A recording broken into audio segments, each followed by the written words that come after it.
Guys এই 2 দিন আমার অতিরিক্ত বেশি শরীর খারাপ থাকার কারণে গাইজ কোনো রকম ভিডিও আমি শ্যুট করতে পারিনি। মানে এই 2 দিন আমি সম্পূর্ণটা বিষেণ শয্যা হয়েছিলাম, মানে এরকম একটা বিষয় ছিল।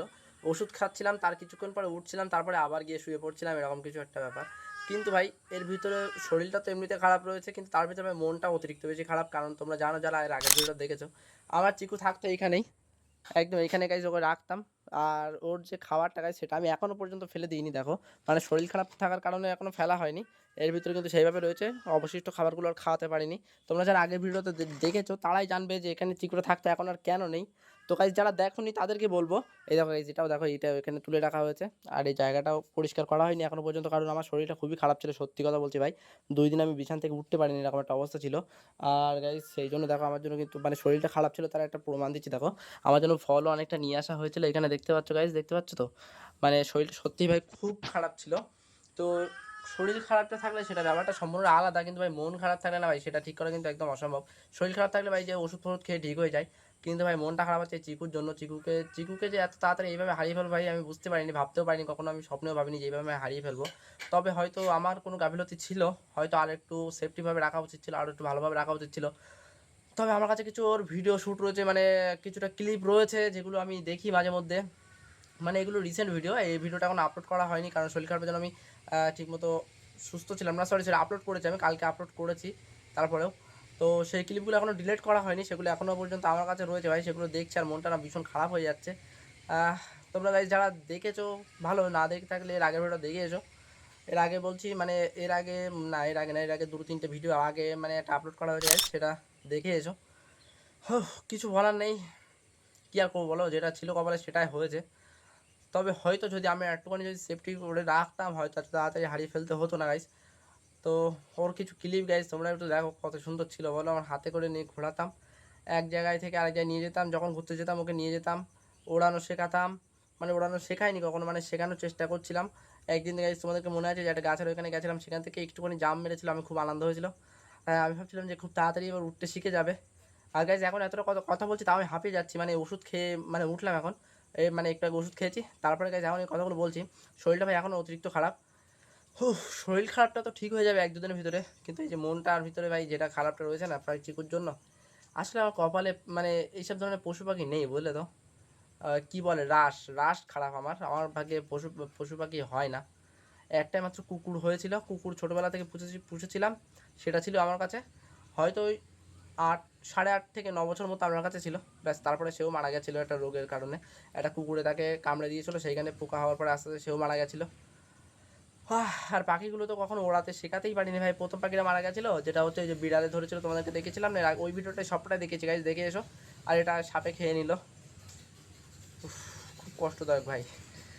পশু পাখি আর পুষবো না ভাই, ইচ্ছা একদমই শেষ। যদি কিনে কিছু পুষি, যে খরগোশ খরগোশ পোষার ইচ্ছা ছিল আমার, একটা খরগোশ ছিল জানো, আগে দুটো ছিল, সেগুলোও ভাই মারা গেছিলো কিছুদিন পরে।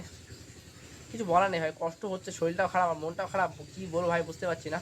ওই পাখির কটা ক্লিপ দেখো ভাই, কত সুন্দরভাবে ওকে নিয়ে ঘোরাফেরা করতাম। একটা জিনিস দেখো ভাই, এর মুখের ভিতর কিন্তু পুরোটাই লাল, বুঝলে, দেখো দেখো, বাপ রে বাপ। সাইডেটা অনেকটা নোংরা নোংরা ভাব রয়েছে, কারণ একে আমি এখন গোসল করিয়ে দিতে পারছি না, কারণ এখন বর্ষার সময়, রোদ্দুর বার হলে একদিন আমি একে ভালো করে ধুইয়ে গোসল করিয়ে দেবো। এর মাঝখানে মাঝে মধ্যে আমি কেঁচো বা ঘুগড়ো পেলেও খাওয়াই, কারণ হচ্ছে এইগুলো যদি না খাওয়াই তাহলে এর পাখনাগুলো পড়ে যাবে এবং পাটাও পড়ে যাবে, মানে পা আর পাখনায় কোনো কাজ হবে না। আর গাইজ আমার মেন এই যে শরীর খারাপের কারণটা হচ্ছে আমার এই যে চুলের স্টাইল ভাই।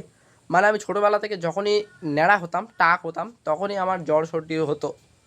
আর প্রচুর দিন পরে এরকমভাবে চুল আমি কখনও কাটিনি আমার লাইফে। তো ফার্স্ট টাইম এরকমভাবে চুল কেটেছি, মানে ন্যাড়ার মতোই হয়েছি, তো সেই জন্য ভাই জ্বর শরীরটা আবার ধরেছে। তো 2 দিন মতো শরীর খারাপটা একটু বেশি ছিল, এখন একটু কম রয়েছে। আর কারখানায় কাজও স্টার্ট হয়ে গেছে, তারপরে আমি ভাই কাজে যেতে পারছি না, কারণ এই শরীরটার জন্য। একটু যদি নাড়াঝাড়া পড়ে শরীরে, হয়তো জ্বরটা আবার ঘুরে আসতে পারে। তো আমি হয়তো কাল থেকে কাজে যাব, ওই জন্য আজকে আর যেতে পারছি না, কারণ বুঝতেই পারছো ভাই শরীরটা সত্যি অতিরিক্ত বেশি খারাপ। আর আমার হালটা দেখতে পাচ্ছ ভাই, আগের ভিডিওগুলো দেখো আর এই ভিডিওটা দেখো, আর হালটা কতটা পরিমাণ পরিবর্তন হয়ে গেছে। যাই হোক গাইস, ওসব বাদ দাও, শরীরটা ঠিক হয়ে যাক, তারপরে তোমাদের জন্য ঝাঁকা ঝাঁকা ভিডিও আসবে গাইস। আর গাইজ আমার শরীরটা 2 দিনের ভিতরে এরকম খারাপ হয়ে যাওয়ার একটাই মাত্র কারণ আমি এই 2 দিনের ভিতরে একদিনও ভাই একটা ভাতের দানা গালে দিইনি। সত্যি কথা বলছি ভাই, আমি খেয়েছি বিস্কিট খেয়েছি, পাউরুটি খেয়েছি, আর তার সঙ্গে হয়তো রুটি খেয়েছি বাড়িতে, বেলা রুটি। আর তাছাড়া ভাই ভাত আমি খাইনি, বুঝলে, সেই জন্য আমার শরীরটা এই অবস্থা। আশা ঠিক হয়ে গেলে ভাই সব কিছু ঠিক হয়ে যাবে, তখন আর ভিডিওটা মানে আমার বানাতে ভালো লাগবে। কিন্তু এখন না শরীরটা খারাপ, মনটা খারাপ, তার জন্য ভাই ভিডিওটা বানাতে ভাই সেটা কোনো মুড আসছে না, মানে যে এনার্জিটা ভাই তোমাদেরকে আমি দেখাবো ভাই সেটা আমার ভিতরে আসছে না, সত্যি কথা বলছি। তোমরা যেখানে কিছুটা ফল কাটা হয়ে গেছে বলে এখান থেকে কিছুটা খাই, তারপরে আস্তে আস্তে শরীরটা ঠিক হোক ভাই, তারপরে তোমাদের জন্য ঝাঁকাস ঝাঁকাস ভিডিও আসবেই আসবে। মানে আমার সঙ্গে যে কী হচ্ছে ভাই আমি নিজেও বুঝতে পারছি না, এরকম একটা ব্যাপার। যতক্ষণ ওষুধের অ্যাকশান থাকছে ততক্ষণ তো আমি পুরোপুরি সুস্থ, ওষুধের অ্যাকশান কেটে যাওয়ার পরই মানে জ্বর আবার শুরু হয়ে যাচ্ছে। দেখো ভাই চোখের অবস্থা দেখো, চোখ কিন্তু লাল হচ্ছে আর গাটা আবার গরম হচ্ছে। মানে ফ্যান চলছিল, ফ্যান বন্ধ করে দিয়েছি, মানে এতক্ষণ যখন ওষুধের অ্যাকশান চলছিল ততক্ষণ ভাই ফ্যানের হাওয়া খুব ভালো লাগছে, ওষুধের অ্যাকশান কেটে গেলে পর মানে ফ্যান বন্ধ করতে হচ্ছে, মানে ঠান্ডা লাগছে, মানে জ্বরটা যাচ্ছে আবার আসছে, ছাড়ছে আবার ধরছে, এরকম একটা অবস্থা হচ্ছে। মানে ওষুধ খেয়েও ঠিকভাবে হচ্ছে না।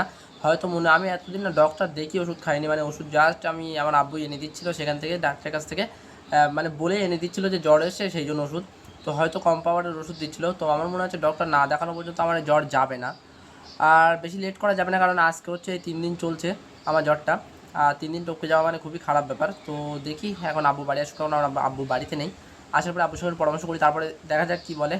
যদি বাড়িতে ওষুধ থাকে তো ওষুধ খেতে হবে, আর নয়তো আবার ডক্টরের কাছে ওষুধ নিয়ে আসতে হবে। উফ, এদিকে কাজের ক্ষতি হচ্ছে, এদিকে মানে সব দিক থেকে একবার সমস্যা হয়ে যাচ্ছে, শরীরটাও ভালো না, কি আর বলবো ভাই।